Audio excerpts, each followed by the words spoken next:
আর্ট.কমের এক প্রতিবেদন থেকে জানা যায়, অদৃশ্য হয়ে যাচ্ছে সৌরজগতের তৃতীয় বৃহত্তম গ্রহ শনির বলয়।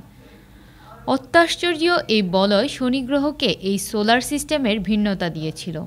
তাই বলয় হারিয়ে যাওয়ায় এমন সম্ভাবনা দেখা দেওয়ায় নড়েচড়ে বসেছেন বিজ্ঞানীরা বলেছেন 2025 সালে শনি গ্রহের বিখ্যাত রিংস বা বলয় পৃথিবী থেকে হারিয়ে যাবে। তবে উদ্বিগ্ন হওয়ার কারণ নেই, এই অদৃশ্যতা চিরস্থায়ী হবে না। শনি গ্রহের বিশেষ অক্ষীয় কাত এবং কক্ষপথের পরিবর্তনের কারণে এমনটি ঘটবে বলে জানিয়েছেন বিজ্ঞানীরা। শনি গ্রহ তার অক্ষে 26.7 ডিগ্রি কাত হয়ে ঘোরে, যা পৃথিবী থেকে এর বলয়ের দৃষ্টিকোণ নিয়মিতভাবে পরিবর্তন করে। 2025 সালে শনির বলয়ের পৃথিবীর দৃষ্টিকোণ থেকে সরু করে দেখা যাবে, যার ফলে এগুলো অনেকটাই অদৃশ্য মনে হবে।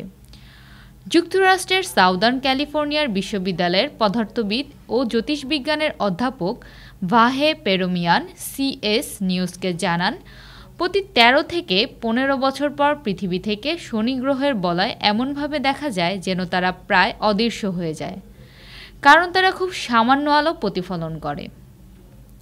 মহাকাশ বিজ্ঞানীরা বলেছেন 2025 সালের 23 মার্চ রিংস এজ অন অবস্থানে আসবে, এরপর আবার কিছু সময়ের জন্য দৃশ্যমান হবে, কিন্তু নভেম্বর 2025-এর পর আবার অদৃশ্য হয়ে যাবে। এই অবস্থার পরিবর্তন হবে 2032 সালে, যখন শনি গ্রহের এই বলয় পূর্ণাঙ্গভাবে আবার দেখা যাবে। প্রতি 13 থেকে 15 বছরে এই এইজ অনের সৃষ্টি হয়, এতে করে বলয় প্রায় অদৃশ্য হয়ে যায়। এর আগে সর্বশেষ 2009-এ এমন অবস্থার তৈরি হয়েছিল।